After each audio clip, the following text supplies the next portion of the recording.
I was 15 years old, very young, it was after the Islamic Revolution, I became political active, and women rights always has been my passion. It's something I thinking I should do something.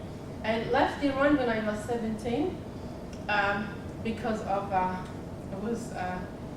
just before I was arrested because of political activities. I lived in Denmark, so I'm a Danish citizen. And most of my life, I got all my education in Denmark. So I get my master in political science, and then a PhD, and I was active in Denmark, became a Danish citizen. But in 2010, I came to US because I got a fellowship at Harvard to do more research, and I was interested in political Islam. And when I came to US, everything has changed because it was so wonderful country, and I met so many women leaders.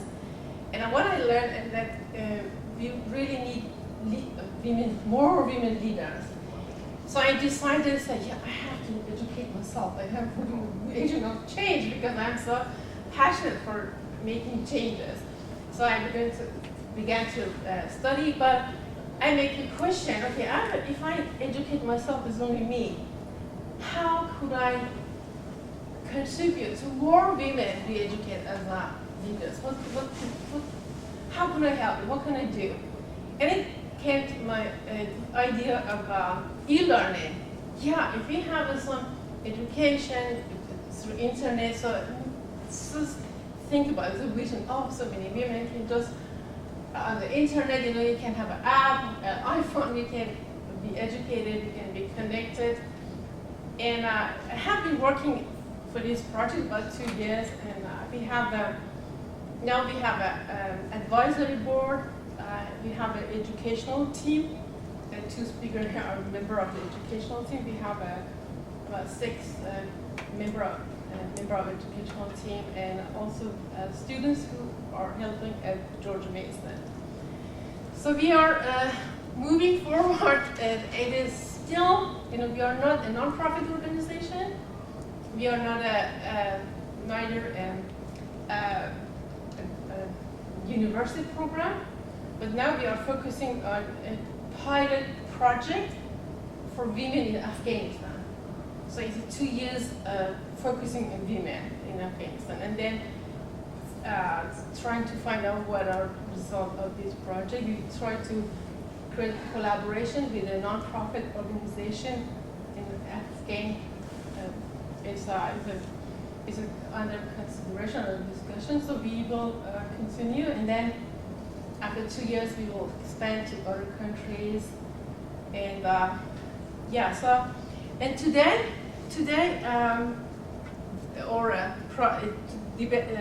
panel discussion is about women's leadership education in the 21st century and challenges and opportunities. And we have very distinguished, fascinating speakers, and I really wish more people, but we have record this debate, and this discussion, this talk would be on George Mason's website, and also our organization WELL is called wellforpeace.org, and you can also find it at our website. And all these PowerPoint presentation and videos also will be on our website, so you can find it. So the first speaker is Miss Nazareh Chamblou. I'm very honored you come. I know you're very busy. Nazareh Chamblou is currently an international development advisor. She is a retired senior advisor to the chief economic of the World Bank's Middle East and North Africa, MENA region. In all 3 decades, I think you have been working for 32 years, yes? With the World Bank, she held technical coordination, managerial and advisory position across the organization in such areas as economic management, private sector development, financial markets, knowledge economy, environmental sustainability, infrastructure, corporate governance, gender development. It's just so, it's amazing how much experience you have. It's very interesting, and her experiences is extend to Latin America, East Asia, and Pacific, Eastern Europe, and MENA. So you have all places in the world. And her research focused on entrepreneurship and private sector development, particularly on talent pool and knowledge economy, stressing competitive and growth through diversity and gender inclusion. I have also your friend in LinkedIn, and I found her. She's a president of an organization, a non-profit organization called Persunet, a global network for economic empowerment of women. Ms. Jean-Lou also a member of the board of branch of organization, international organization, Arab International Women Forum, Gender Economic Research and Policy Analysis, Center for Arab Women Training and Research. She's also a researcher and writer. She has published several articles, chapter books about economic development and women's entrepreneurship in Middle East. And she's a very a person who traveled all of the world and give a speech. I'm very honored you give your time to come here. Yeah, please. Well, first of all, thank you very much for this introduction, and it's really, I'm delighted to be here because I believe very much in what Fariba is trying to do. This, and it's a beautiful name. Well, it's women e-learning and leadership, and for leadership. I think it's when you look at this at the world today, we find we have so many problems, so many challenges that we are facing, and half of the population of the world has been largely absent from decision making, from leaning in to use a very cliché word, and to really bring the perspective that they have into the problems, into the solutions, or solving the problems that we have. And wherever you look, and you mentioned that I worked in East Asia, in Latin America, in Eastern Europe, everywhere where you look, it's still an old boys network. We think very often that it's perhaps in the Middle East that it's an old boys network. It's everywhere.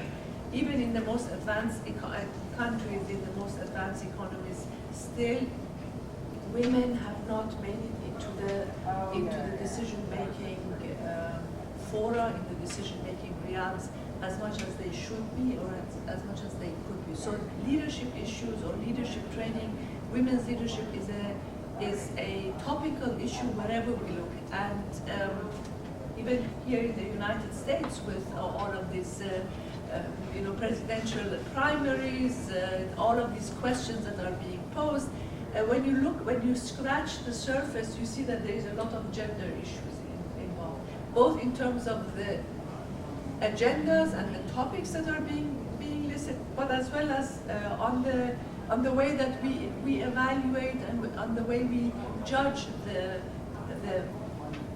candidates one by one, as well as how they react to each other. And for those of us who have been working on gender issues, we see a lot of cliché, a lot of standard things that you see everywhere.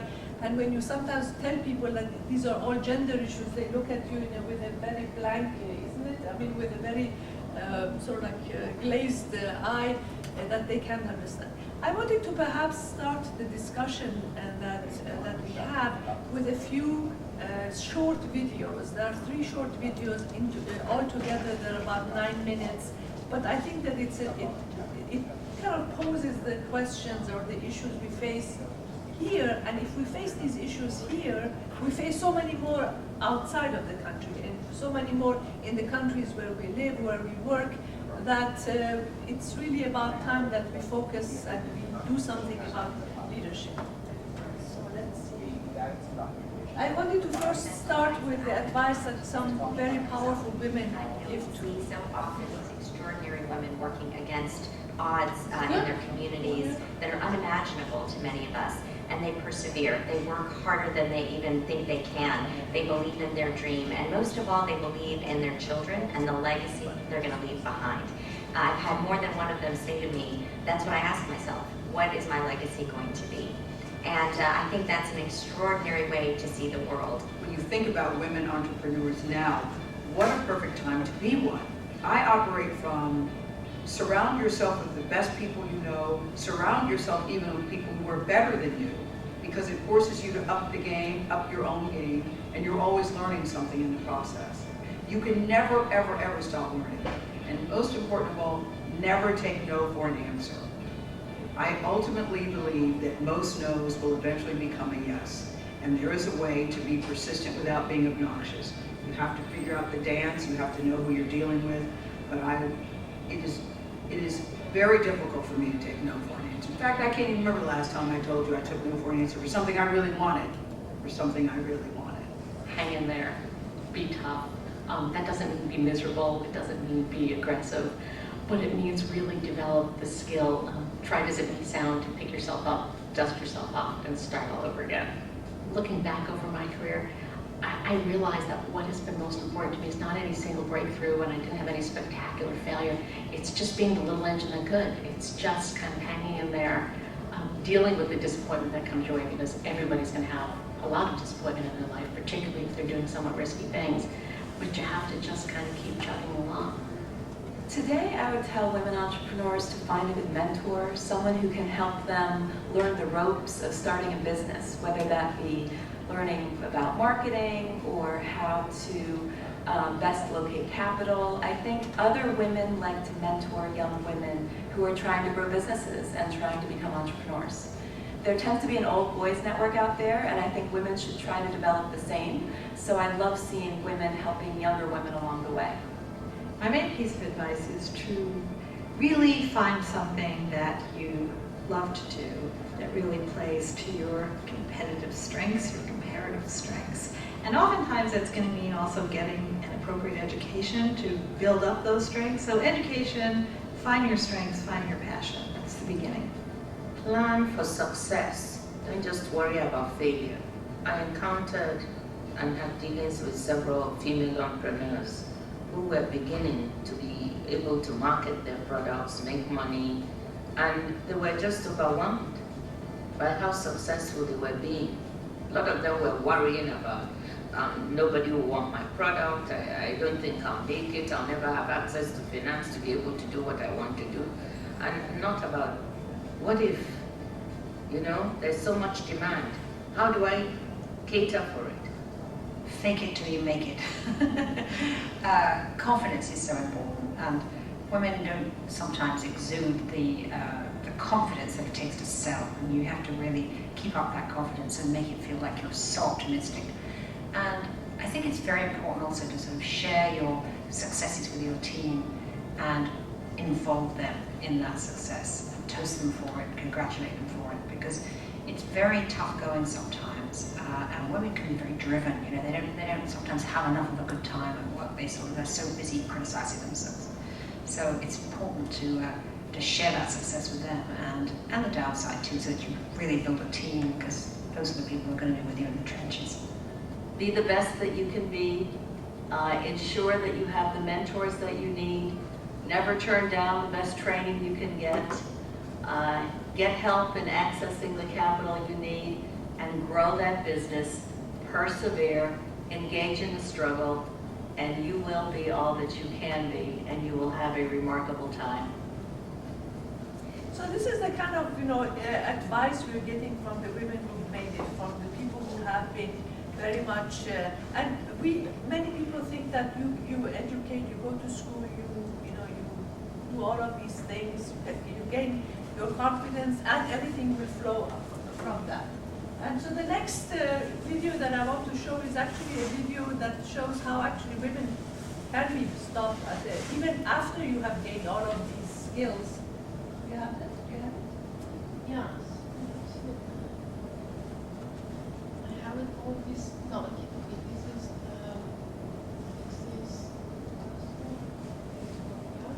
That's the last one, I think. this one. No, that one's mine. Those three are mine. No, that's. Let me see. The best advice is just this Facebook. Oh, yes, this one. Win-win, Tom. And what's more, based on Kevin, I'd like you to run with this from here on. Can I finish my sentence? No, please. Let him go on. Hey, calm down a bit here, Kelly. I'm a guy and I know why these guys do this. The bottom line is this, ladies. When we're talking about diversity, you do it in the casting of the film, not in the casting of the show. Whew. Mansplaining is used in other more nefarious ways, frankly, to silence people, to basically say that a man doesn't have a right to talk about certain things.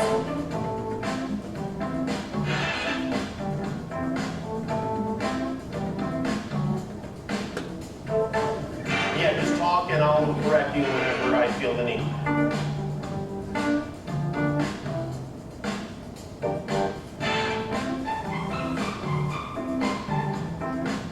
I'm just giving you. I love the mansplaining.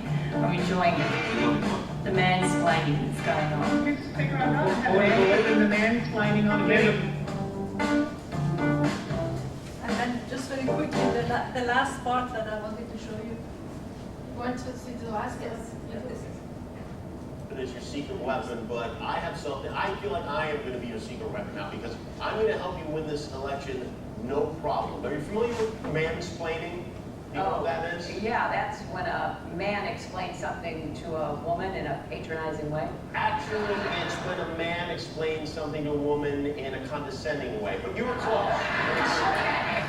So mansplaining is a way that we men can help women be better. And now, Cameron, slide in the podium, and so what I would love you to do is get like some of the lines from your stump speech or whatever. You do a little bit of that, and then I'll mansplain to you whatever problems I might see. So I just start speaking? Yeah, you just go up to that podium and do whatever it is you usually do, and yeah. And is that what you're going to wear to do this? Well, yeah. It's just, yeah, I just think you need to think, that maybe something a little more fun next time, and not too fun. Serious, but not too serious. You want to be stylish without looking like you're trying to be stylish. And also presidential. Okay, well, I'm just going to wear this. Okay, then you wear that, and we'll talk about the So you just want me to talk? Yeah, just talk, and I'll correct you whenever I feel the need. Well, thank you. It's wonderful to be here Okay, with all hold of on you. 1 second. Already? You're shouting. You're too loud. You're loud. You don't have to shout like that. It hurts my ears. It comes off as a little shrill for men. That's all. Shrill? Yes. For men? I mean, you're making a speech, not an arrest. So just tone it down and try it again. Okay, I've got it. Thank you. It's wonderful to be here with all of you. This is good. This is good so far. No matter who you are, what you look like, or who you love, I'm fighting. You know what? You have to speak up because we can't hear you.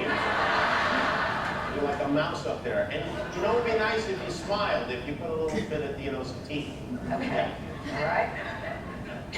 America is the greatest country. Okay, don't smile like that because it's too forced. It looks like you're faking it. You know, you have to ask yourself, do I want to be president or do I want to be a Lakers girl? Is that a real choice? Yeah, that's your choice. That is, I think so. It's okay though. Try it again. Just go from wherever and just be careful with the face. We don't need to be made great. We need to be. Oh my God, with the sourpuss. Try to have some fun. This is like your dream. Pretend you're enjoying yourself. You know, Jimmy, your comments are kind of contradictory.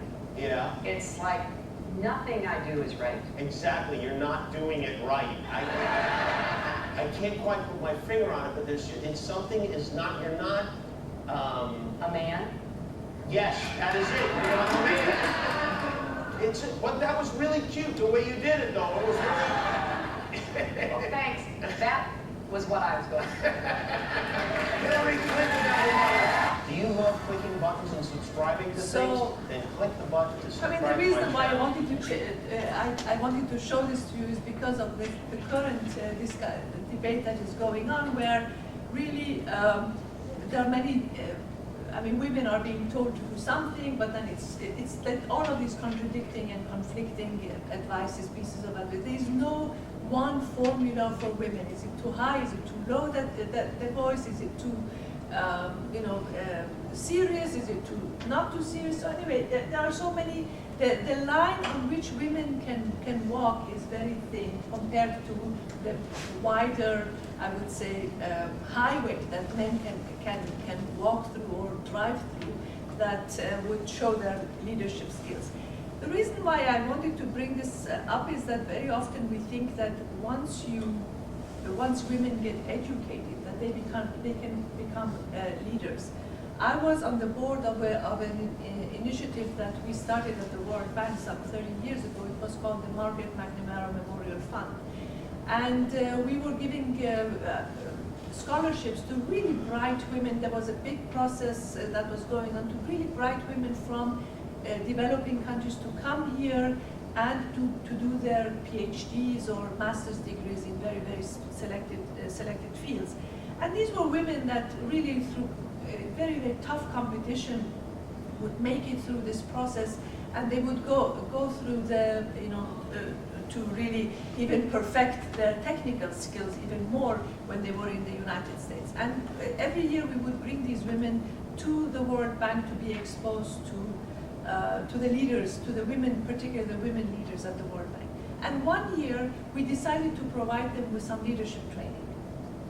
And these women, they came back to us and said, we have gone to school, we have studied, we have done very well, we have, gotten great grades or so, but we have never been told about some of the techniques and the tricks of how to really highlight what we can do and really use what our skills are as potential leaders in our societies.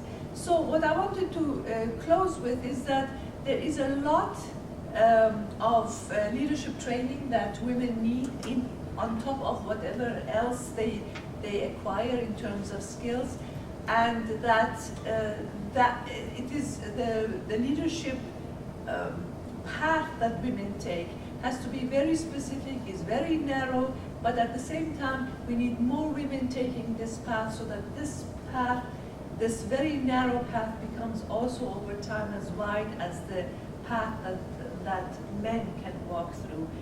Because we need women in many decision-making fora. We need women to really bring in their perspectives into the big decisions that our societies need to take. And unless we really give them the skills to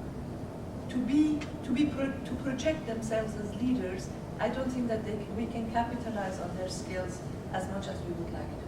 Thank you. That's Thank you. That's very interesting. I think we go to the next speaker, and then after our three speakers have given their talk, and then we can discuss about the video. I think it was very interesting. Thank you. Yeah, Woody. Do you want me to? No, I just I have a Woody. She's also Miss Woody Sultan.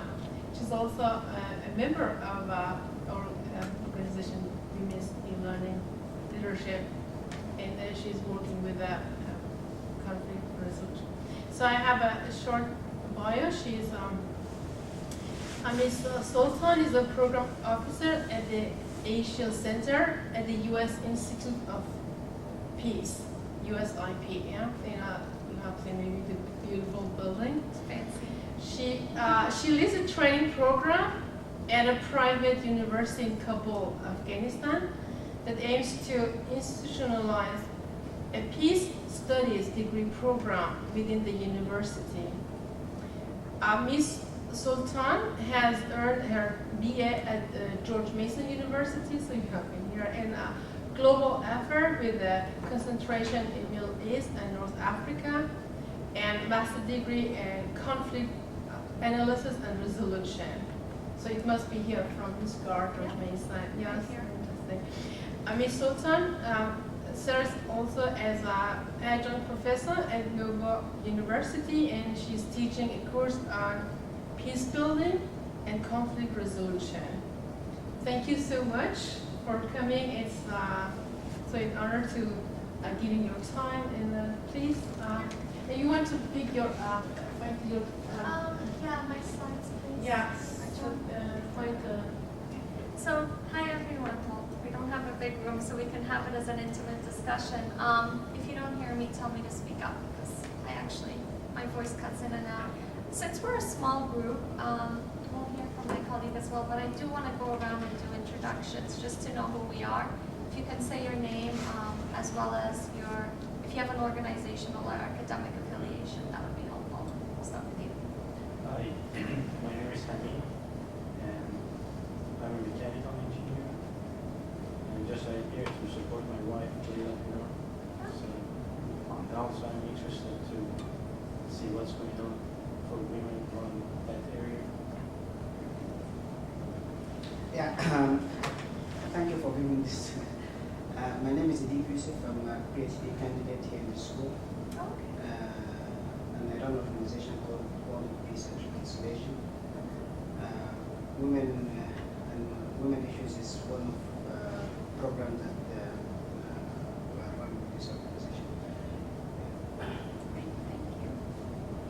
name is Almani Watkins, and I'm here for support and learn more about the program. Hi everybody, my name is Tamama Hila, and I work for a nonprofit organization on women's rights and advocacy office in DC. And I also volunteer with WELL. I have a bachelor's in journalism, and I did my master's in human rights and focus on women in general. That's it.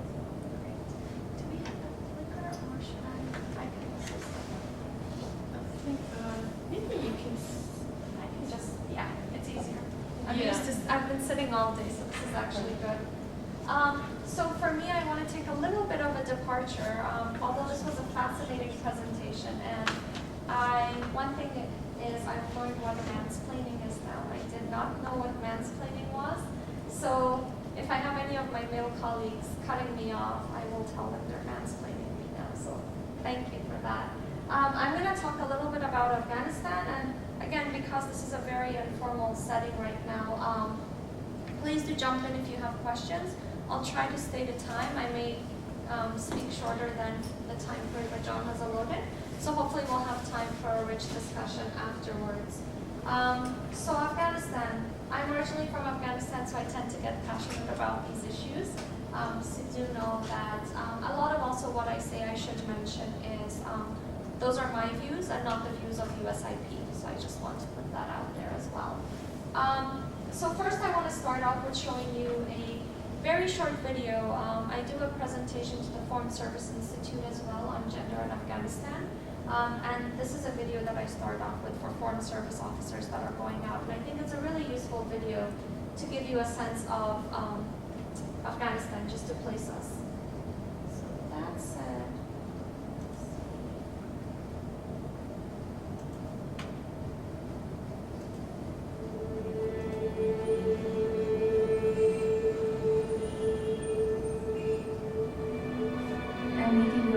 that I want to cover bad memories of Warfront.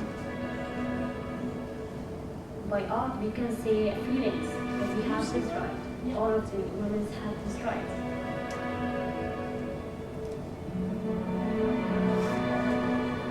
ثبت و اصلا این چیزا نمیپذیرن که یک زن با یک استایل رپ هیپ هاپ با برخوردهای خیلی بد و شدید مردم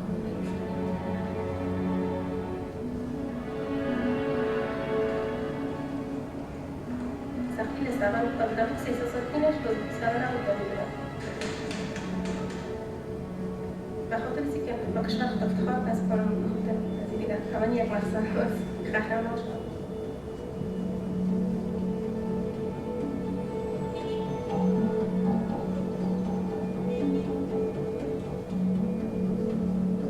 It is really good to learn driving. I dream to have a country which no one had any kind of violence to any woman or girl.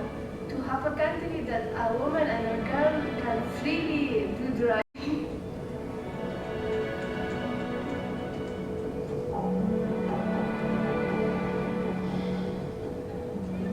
باشه نه مردم میگن بدی میشه فکر نمیکنم دیگه خدا نکنه که قسمی کم شد دیگه ببینیم چی میشه.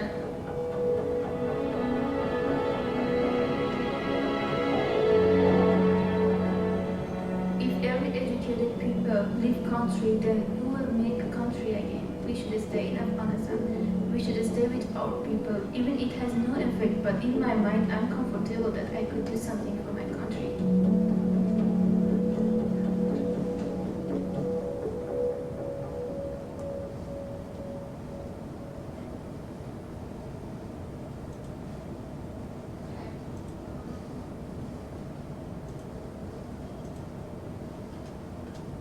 Perfect. So what I wanted to do is actually anchor us in where we are today, because often I think sometimes, especially when we operate in the international relations and political science and development field, we often assume that people understand what we talk about. There's a lot of loaded terminology. So democracy and governance, when we talk about, we assume everyone knows what democracy is, when country to country democracy can mean very different things. Capacity building, it's a term that I'm so sick of hearing. What does capacity building mean? We often talk about that. Leadership I can also want to anchor, because I'm sure if we went around the room and discussed what leadership means to each of us, it means something very, very different. So what USIP did is actually look at women's leadership role in Afghanistan. We commissioned a research project that was field-based. So the research team actually went out to Afghanistan and did a series of interviews with women in government, women in civil society, women in business, and women in media. And talked to them, and also talked to USG as far as the programming that they've developed for women in leadership, and how those programs have been effective or perhaps not as effective as we wanted them to be, and how we can make them more effective. But before they went out and did this study, we actually sat down with them and did some brainstorming on what quantifies a woman leader in Afghanistan in a state of turmoil and conflict. So there are 4 broad categories that we pushed forward with. The first is successful leadership is an activity that involves mobilizing groups. So if you're really an effective leader, think of Martin Luther King, right?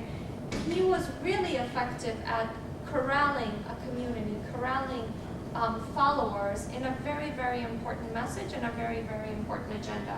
So that is one signal of leadership. The other is the recognition of the difference between leadership and authority. Unfortunately, a lot of us often think someone is a leader because they're in a decision-making position. That's not the reality. You have a lot of people in decision-making positions, in authority positions, that are actually not good leaders, because there's characteristics that a good leader embodies. They're able to build confidence, they're able to build energy and charisma, they're able to mentor and guide their subordinates. And often, someone who's just in an authority-making position does not do that. And also, to be a good leader, one must be contextually aware. So be aware of your surroundings and adapt to that environment you're in. Often this is a sign of a good leader, that they're able to be flexible, be agile, think on their feet. And we have a lot of women in the US, in Afghanistan, and in other countries that are doing exactly this. And women are, like I said earlier, tying back to my first point, they're able to mobilize. So they're able to find out what that agenda is and then push that agenda forward and find a constituent to help support them in that. And a good leader has a strong sense of purpose. So it's not usually something for their self-promotion. Usually a good leader sees the greater good. And again, we can identify Mahatma Gandhi, Martin Luther King. There are many leaders that we all look on to as role models that really did have a larger sense of purpose. It was a purpose beyond just them, beyond their personal fulfillment. It was a bigger purpose. So that's a sign of a good leader. The way I want to structure my presentation is I actually think in silos. I don't know why about everything personally and professionally. So I want us to look at the political, the business, and civil society sector in Afghanistan. Within each of these sectors, there's been a lot of progress for Afghan women as leaders, but there's also been a lot of challenges and setbacks. And of course, I want to nest this in the broader conversation. As my colleague said, this is not an Afghanistan issue. This is a women's issue. We need to do better at getting women in more leadership positions. So I will leave it there, and then we can discuss later. So when we look at the political sector, where is Afghanistan today? Afghanistan has come pretty far. More broadly, a lot of that has to do with the support of the international community. Where Afghanistan was during the Taliban regime to where it is now is night and day. Absolutely is. Women were not able to get an education. Women were not able to work. And now we have women in the civil society, in the political sector, as well as the business sector. So one of the key reforms or opportunities for women was with the creation of the Ministry of Women's Affairs. So in Afghanistan, we have a dedicated ministry for women's issues. And I think that's a huge signal. It was a lot of pressure by the international community. It didn't come easy. It was a lot of pressure by the international community once the Taliban were ousted during the Bonn conference, where a lot of the international stakeholders came in, where the international community said, listen, you really need to be serious about women's rights and women's empowerment. Taking that one step further, in 2004, within each of the key ministries, there's actually dedicated gender units within each ministry, and they tackle a series of issues. Sexual harassment and just harassment in general is a huge issue in the workplace and in the education setting. These gender units are meant to tackle that. It's meant to be a safe space that women who are working in the civil sector, government sector, can come forth and say, this is what I'm facing by my colleague, by my male colleague, and how can I handle this? There have been a lot of appointment of Afghan women in key executive positions. Again, in comparison, we've come really far. There's a quota system in Afghanistan, so we could have a whole debate on are quotas good or not good. I actually fall on both sides of the argument. I think in Afghanistan, which is a pretty conservative society, we can safely say, the quota system is actually a good thing. So 68 out of the 250 seats, roughly 28%, is reserved for women. At the same time, when you look at the quota, argument on the other side would be, well, if you have a quota system, at the end of the day, the government is pushing so hard to put women in these seats, but these women are not really effective women. And there's some truth to that, which I'll speak to. 19% of Afghanistan's civil service is currently women. Despite of these positive numbers, actually, when you look at the parliament statistic, it's the second largest in the region as far as women in parliament. The first place goes to Nepal. So you think of Afghanistan, you would never think that it would be so forward in terms of women in government, especially in parliament. But at the same time, the real challenge right now is it's the devil in the details. So when you look at the women that are actually in these positions, there's a lot of issues with those women. A lot of them are not actually vocal enough. They do not speak up. There's a lot of mansplaining happening. There's a lot of intimidation and coercion happening by the men. The women that are picked are more mouthpieces for the men's agenda. They're not representative of women's issues more broadly, especially issues outside of Kabul in the provinces. They don't speak to those issues. A lot of the women, female parliamentarians, actually don't go out to the provinces outside of Kabul because of the security situation. And they're largely criticized for that because they're meant to represent certain provinces and districts. And they're sitting in Kabul and not really speaking to the realities of what's happening outside of Kabul, where the biggest issues are. President Ghani, we have a national unity government in Afghanistan, and it's supposed to be a reform-oriented government.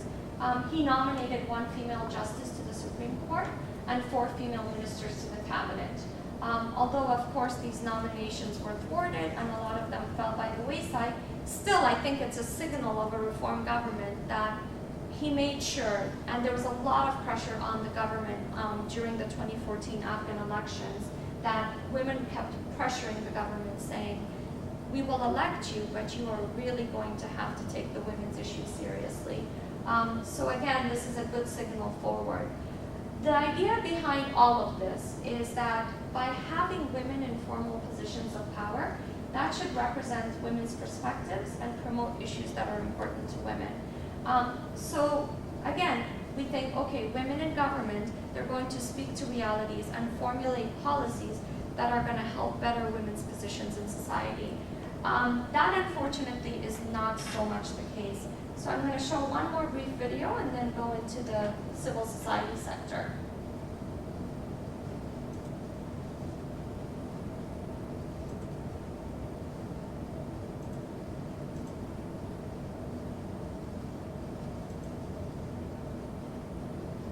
And just for background, this woman, Wagma Farouk, she's a very prominent women's rights activist, very, very outspoken, is talking about the effectiveness of the government and how women have gone on a specific issue to the government and advocated and could have averted a security incident and didn't listen to them because, again, they're women. So a lot of mansplaining happening here too. Let me tell you a story. I work with women in different parts of Afghanistan. A group of 12 women came to me from the southern part of the country where the government does not have a lot of access into. These women came and they said they have been noticing strange actions, strange things happening in their community, and there's nobody, because the government is not there, there's nobody that they could go to, so they came and they asked for help. They told me that they had seen some strange women in the wedding parties coming to different women asking about their sons, introducing themselves as the wives of Uzbek businesses who had come from Uzbekistan and who had started businesses in those communities.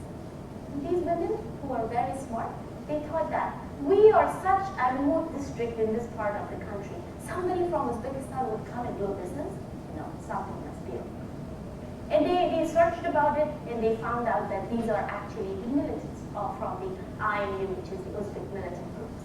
They were very worried about it, so I took them to our government ministry. After phoning and calling so many people, finally I got the time for these women to meet this minister. So I take these 12 ladies to this senior minister of the government. It's all these 12 women, one man sitting across the table. I'm sure he must have felt how it is to be a minor in such a group. And the woman started telling him about his story. I noticed that the minister has a notebook in front of him, but he's not taking a single note. That made me sad. That made me disappointed. After the women were done, the minister actually laughed at us. And he said, you know what? The militants that we are fighting, they are much more sophisticated than going to wedding parties. And when women were telling them that we have even seen female combatants among them with AK-47s, he said, oh, you must have seen them with water cannons. Nothing happened. We left the meeting, and he didn't do anything about it. Within 1 month from that incident, there was a huge abduction in the same area. Those boys that were recruited into the militants, they abducted 32 passengers from a public bus and killed so many. Imagine if the minister had listened to us.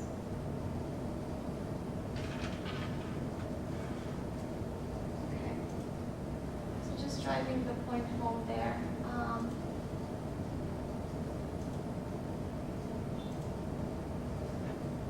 Okay, and so I think I've talked to a lot of my friends who were so involved. So a lot of what I talked about is covered here, but I want to drive this point home again that despite the fact that we have the quota system, despite the fact that we have vast representation of women in government positions, it continues to be largely symbolic. And there's room to grow there. It lacks credibility in a lot of people's eyes. When you go to Afghanistan, people do not take the Ministry of Women's Affairs seriously. They think that it's the most ineffective ministry. And it's unfortunate because, I mean, imagine the potential that this ministry holds if it was given more executive decision-making authority. It's just not. When you look at the resources that the ministry is given, it's very limited as compared to other ministries, Ministry of Interior, Defense, Finance. That's all problematic. There's a lot of systematic harassment, which I talked about. So you see a lot of women, instead of focusing on the agenda and their priorities and tasks, they go into a survival mode instead of demonstrating leadership in government. Out of the research that we commissioned, there was a really good quote that resonated with me. I am often advised to expect harassment, conspiracy, character assassination, and be ready to face them, which I have even physical attempts at hurting me. So for a minute, imagine yourself in this position where you're put into a government position. Outwardly facing, you're told that you're supposed to make a difference. And at the end of the day, those above you and those around you, especially the male counterparts, know full well that you're there to meet the quota and that you're going to be facing ongoing harassment and you cannot perform your functions. In the meantime, of course, there's a lot of societal pressure, and within the family, there's probably the pressure on this woman. Why don't you just resign? Why don't you just stop going to work if these are the challenges you're facing? So again, a lot of problems happening there. In the civil society sector, I am very much a grassroots person. So I think the biggest change happens on the ground by ordinary citizens. I think government can react, but it is often slow to react, especially in Afghanistan right now. So I think when we look at the biggest success in Afghanistan, where we see that for women is in the civil society sector. Afghan women have done amazing things in a short amount of time since the fall of the Taliban to really be vocal and really advocate for women's issues. So they've stood up and served as a pressure group, keeping check on government policies and calling for action in certain areas. There's been a lot of contentious laws in Afghanistan. There's been the law on elimination of violence against women. It's really been Afghan women that have stood up, have lobbied, have protested. The Afghan government and a lot of the religious groups came out and said, that goes against the basic tenets of Islam.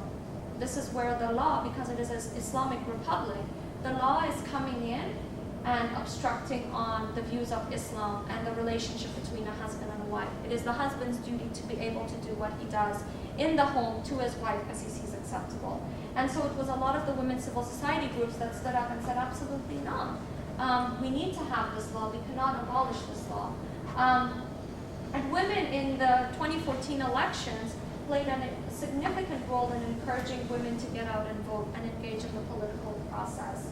And that was the outcome of why we had so many women voters. In a time where in 2014, it was exactly 2 years ago where we said, women probably can't come out and vote because of insecurity. There's going to be a lot of proxy voting, and there's going to be a lot of coercion by the Taliban as well. And despite all that, we had astounding numbers of women coming out and voting. And I have one more video to show you. And the background behind this story is in spring of last year, a young Afghan woman by the name of Farhunda. Some of you, I know at least Tamana John has heard the story, and it's an atrocious story. A young woman by the name of Farhunda went out. She was studying Islamic studies. She wanted to teach Islam to young students. Was in the city center, and she was near a mosque. And in Afghanistan, people are very superstitious. And often if they're looking to get married, or they're looking to have children, or there's problems in the family or in their personal life, they like to go to quote-unquote fortune tellers, who usually are residing outside of these mosques and whatnot. And so this woman went to one and said, what you're doing is un-Islamic. You cannot dictate the future of anyone. And of course this man, because God forbid if she should infringe on his masculinity or manly identity, started screaming that this woman is an infidel and she's burning the Quran. And so of course the series of actions that followed suit were that she was beaten atrociously, stoned, dragged by a car across the streets of Kabul in broad daylight, set on fire, and then thrown into the river, or by the river. Following this, there was a lot of conversation around what happened. And it was women civil society leaders that stood up and said, we cannot have this happening. If it's Farkhunda today, it's going to be me tomorrow. We need to do something to lobby for this.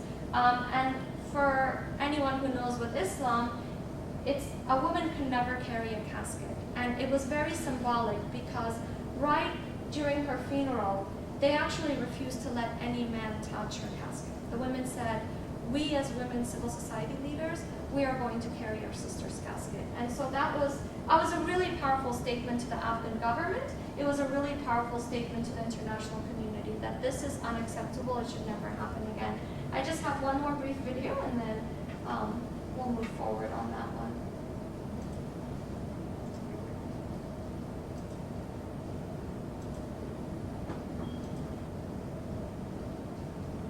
Ethiopian guys who are fighting with the Eritrean guys. So we have come to this bold, audacious new reason. Because we have chicks and I was hosting a demonstration in Nigeria. Fortunately, we came to Washington for the signing of the peace agreement. And sitting beside حقوق زن در افغانستان یک چیز شکلی نیست. زنان افغانستان به هیچ حقوق نرسیده. افغانستان خطرناکترین جای برای زن هست.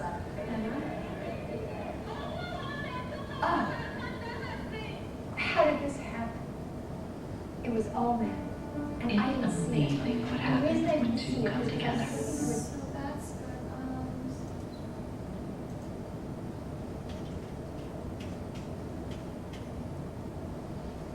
business sector, I also want to just briefly touch on this. Afghanistan has benefited also from a lot of international support, but also from the amazing thinking and talent of Afghans themselves. There's been a lot of small and medium-sized enterprises that have popped up in Afghanistan. Current estimates are that approximately 75% of the labor force and generate over 50% of the GDP. So it's all thanks to the business sector. Women in Afghanistan have been supported mainly a lot in the vocational training, so carpet weaving, embroidery, that sort of thing. Zaffaron production. This is all, again, international community supporting them. They've been really able to make strides in the business sector. Despite all of that, however, we know that Afghanistan is an aid economy, and that aid bubble in Afghanistan has burst. It has burst probably in the last year or two.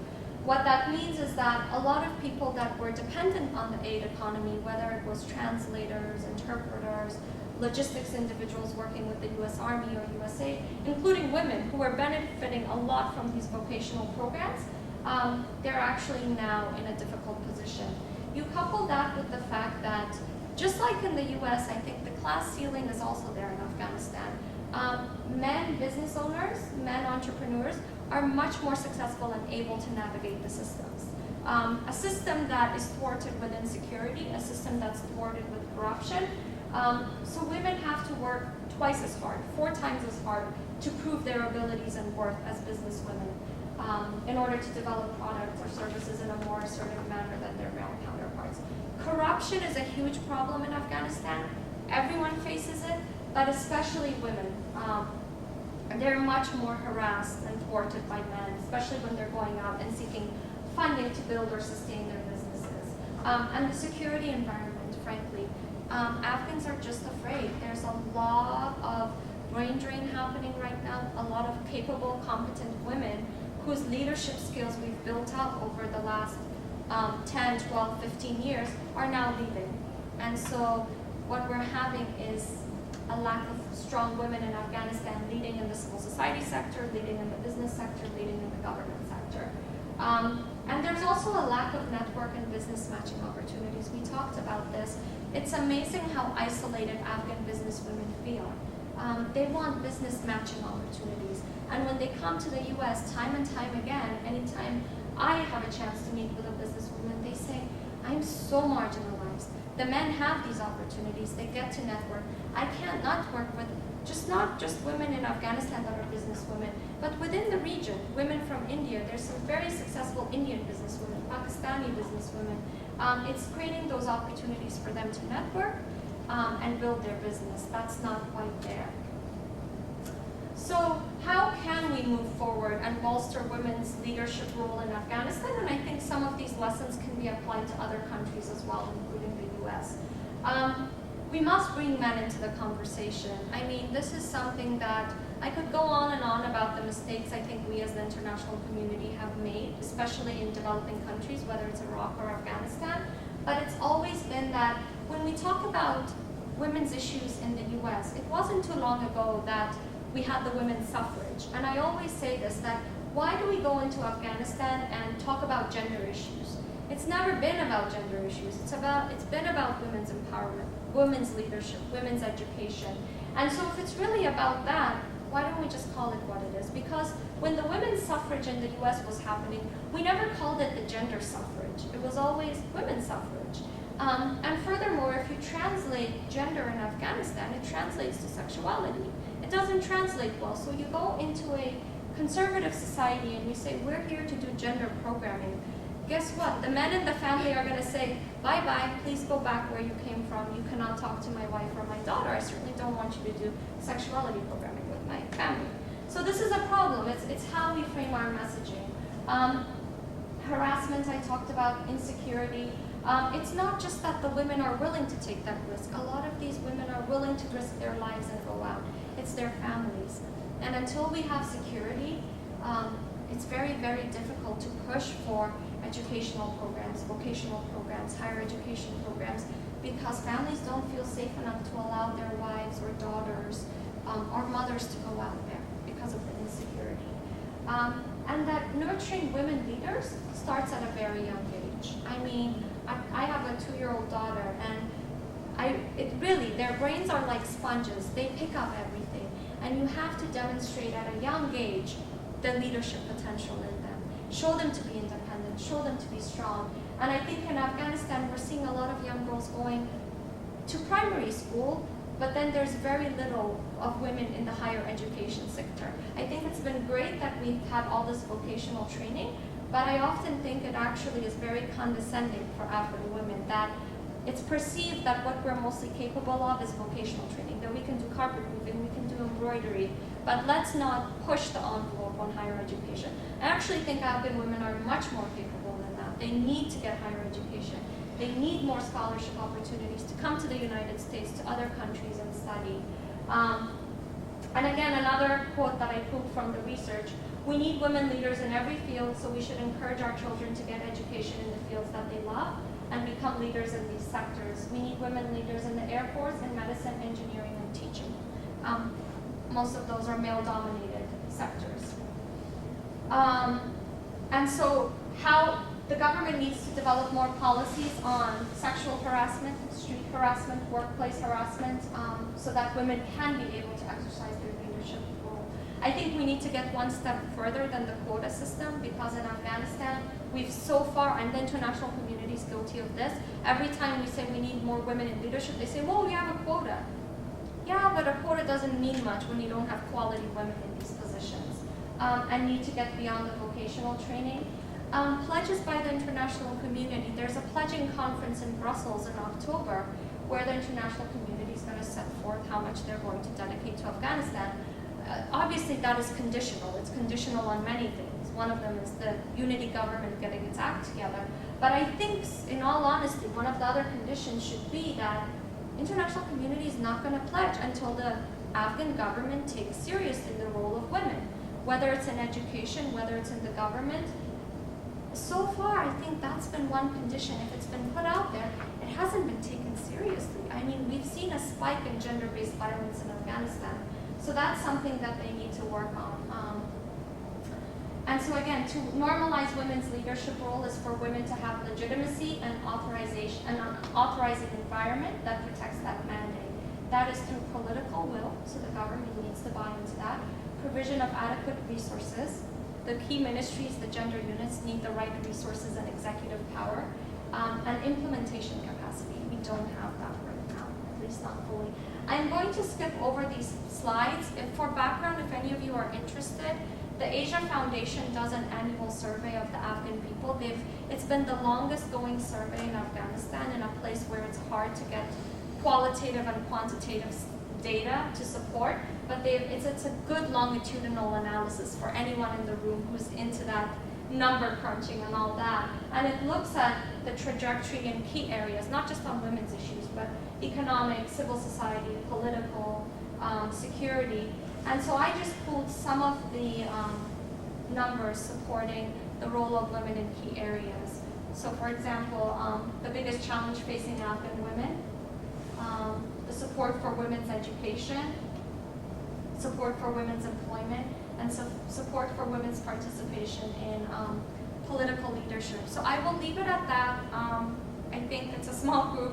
If you need my contact information, it's here, but I'm also happy to share it. And sorry for being so strong and passionate about this, but I just think that women are capable of so much more. So. Thank you.